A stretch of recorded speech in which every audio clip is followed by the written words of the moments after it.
Jek Londonning Oqso'yloq asari 1906-yilda nashr etilgan. Ushbu kitobda Jek London inson va tabiat o'rtasidagi kurashni va yovvoyi hayvonning shaxsiy evolyutsiyasini tasvirlaydi. Asar ayniqsa muhabbat va tasavvurga asoslangan ajoyib bir hikoya bo'lib, asosan Oqso'yloq yovvoyi bo'rining hayot yo'li orqali hikoya qiladi. Kitobda Oqso'yloq bo'ri o'zini insonlar bilan yovvoyi tabiat o'rtasida topib, ko'p tajriba va sinovlardan o'tadi. London bu asar orqali insonning yovvoyi hayotga qarshi kurashishini va uning doimiy o'zgarishini o'rganadi.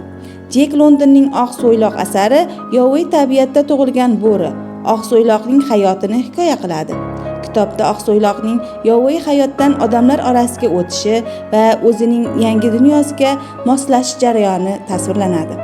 Asar ikki asosiy yo'nalishda rivojlanadi.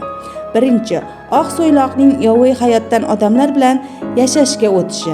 Ikkinchisi, uning inson va tabiat o'rtasidagi kurashlari. U dastlab yovvoyi hayotda jon saqlash uchun kurashadi. Keyinchalik esa odamlar bilan yaqinlashadi va ular bilan do'stlik o'rnatadi.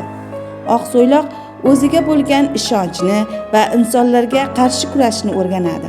Oxir-oqibat u odamga sodiq bo'lib, o'zining ichki dunyosida o'zgaradi va yangi hayot boshlaydi. Kitobda insonning tabiat bilan munosabati, yovvoyi hayotdagi adolat va kuch haqidagi fikrlar, shuningdek, ichki kuch va o'zgarishning ahamiyati yoritilgan. Asar shuningdek insonning tabiat bilan munosabatini, hayvonlarning o'zini anglash va o'zgarishini, shuningdek mehr-oqibat, sodiqlik va kurashni o'rganishga qaratilgan. Oqso'yloqning hayoti orqali London yovvoyi va sivilizatsiyalashgan dunyo o'rtasidagi ziddiyatni ko'rsatadi. Kitob o'zining qiziqarli voqealari bilan o'quvchini o'ziga asir etadi.